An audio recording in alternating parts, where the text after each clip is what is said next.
You don't notice the moment it begins. There's no loud sound, no dramatic entrance, no sudden realization. It starts quietly, the way most emotional patterns do. A message you send that takes too long to be answered. A conversation where you feel like you're trying just a little harder than he is. A moment where you wonder, why does he not see my value the way I see his? And slowly, without realizing it, you begin to shrink yourself into someone who is trying to be chosen, instead of someone who knows they already are. This is a story of Aisha. Aisha was the kind of woman people described as good, kind, understanding, always there. She listened more than she spoke, gave more than she received, and loved in a way that felt deep, patient, and almost endless. But there was one thing she didn't have. She didn't feel like the prize. And the world has a strange way of reflecting what you believe about yourself. She met Zayn on a random afternoon. Nothing special. No cinematic moment. Just a conversation that felt easy. He laughed at her jokes. She noticed how confident he seemed. And somewhere inside her, something whispered, "Don't mess this up." That whisper would change everything. At first, everything felt perfect. Zayn would text her first. He would ask about her day. He made her feel seen, at least in the beginning. And Aisha responded the only way she knew how. She gave more. More attention. More time. More emotional energy. She replied instantly. She adjusted her schedule. She made sure she was always available. Because in her mind, love meant proving your worth. But here's where psychology enters quietly. The human mind doesn't value what is always available. It values what feels rare, what feels chosen, not given away freely. And Aisha didn't realize she was slowly removing the very thing that creates attraction, emotional space. Weeks passed. Something shifted. Zayn's messages became shorter, less frequent, less invested. And Aisha noticed. Of course she did. But instead of stepping back, she leaned in even more. Did I do something wrong? Is he losing interest? How do I fix this? And that's the moment where many people lose their power, not in love, but in perception. Because the moment you start trying to fix how someone sees you, you silently tell them you don't believe you're enough as you are. Aisha began overthinking everything. She reread conversations, analyzed his tone, waited for replies like they carried meaning about her worth. And the more she chased clarity, the more distant he became. This isn't because he was a bad person. It's because attraction doesn't grow in pressure. It grows in emotional freedom. And without realizing it, Aisha had created pressure, not through words, but through energy. One evening, she sat staring at her phone. No reply. Hours passed. And for the first time, something inside her didn't feel just sad. It felt tired. Tired of waiting.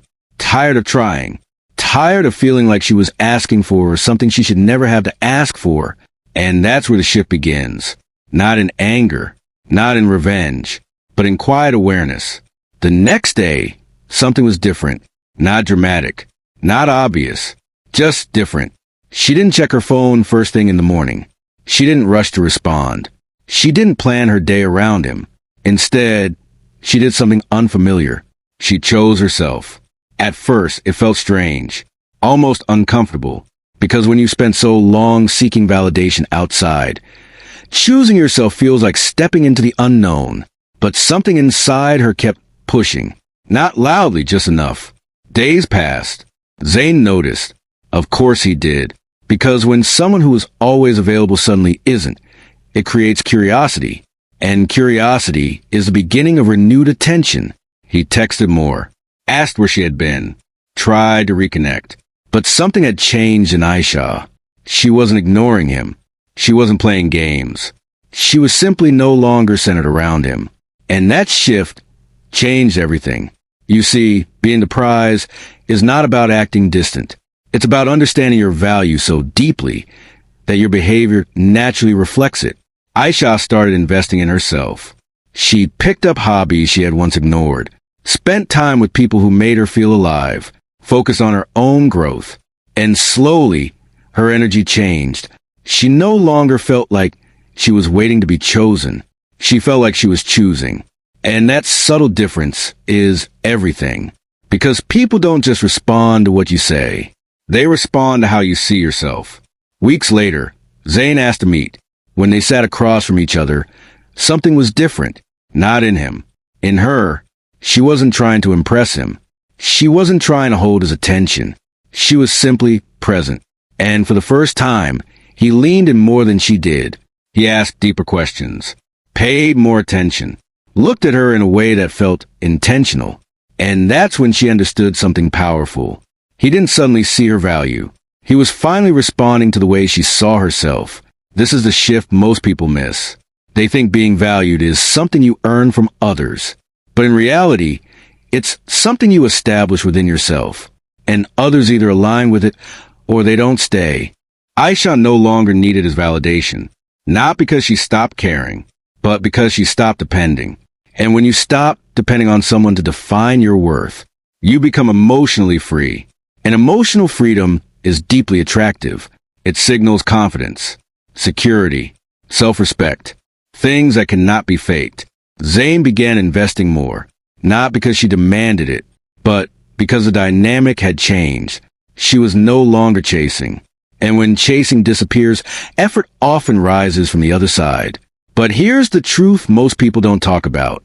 The goal is not to make someone chase you. The goal is to stop chasing anyone who doesn't meet you equally. Aisha understood this now. So even as he leaned in, she stayed grounded. She responded with warmth, but not desperation. She gave attention, but not her entire identity. She stayed open, but not dependent. And that balance created something real. Not forced, not one-sided, just natural. Months later, their connection felt different, stronger, more balanced, more respectful. But the real transformation wasn't in the relationship. It was in her. Because even if Zayn had walked away, she would have been okay. And that's the true definition of being the prize. Not that everyone chooses you, but that you don't lose yourself trying to be chosen. You stop asking, why doesn't he see my worth? And start asking, why am I trying to prove it? Because the moment you start proving your worth, you unconsciously lower it. And the moment you stop, you give others a chance to rise to your level or fall away. Both are wins. Aisha learned that love is not about convincing. It's about alignment. The right person doesn't need to be persuaded to value you. They recognize it naturally, but they can only recognize what you consistently show. And what you show starts with how you treat yourself. Do you prioritize your peace? Do you respect your time? Do you walk away when something feels one-sided? Or do you stay, hoping it will change? Because staying in situations where you feel undervalued teaches others that it's okay to undervalue you. And leaving teaches them the opposite. But more importantly, it teaches you. Aisha stopped settling for half effort. Not because she became cold, but because she became clear. Clear about what she deserved. Clear about what she would accept. Clear about who she was. And clarity is powerful. It removes confusion. It removes overthinking. It removes emotional chaos. Because when you know your value, you don't question every action. You observe and decide. And that's the shift. Not becoming someone else, but returning to yourself. The version of you that doesn't beg for attention. The version of you that doesn't over-explain your worth. The version of you that understands that the right connection will never make you feel like you're too much or not enough. It will feel steady, mutual, respectful. Aisha didn't become the prize overnight. She always was. She just stopped behaving like she wasn't. And that's the truth most people need to hear. You don't become valuable by giving more. You become valuable by recognizing that you already are. And when you truly understand that, you stop chasing. You stop proving. You stop overthinking. And you start attracting what matches you. So if you've ever felt like someone doesn't see your worth, don't rush to change their perception. Pause and ask yourself one simple question. Am I treating myself like the prize? Because the answer to that question will change everything. And maybe, just maybe, the shift you've been waiting for isn't in them. It's in you.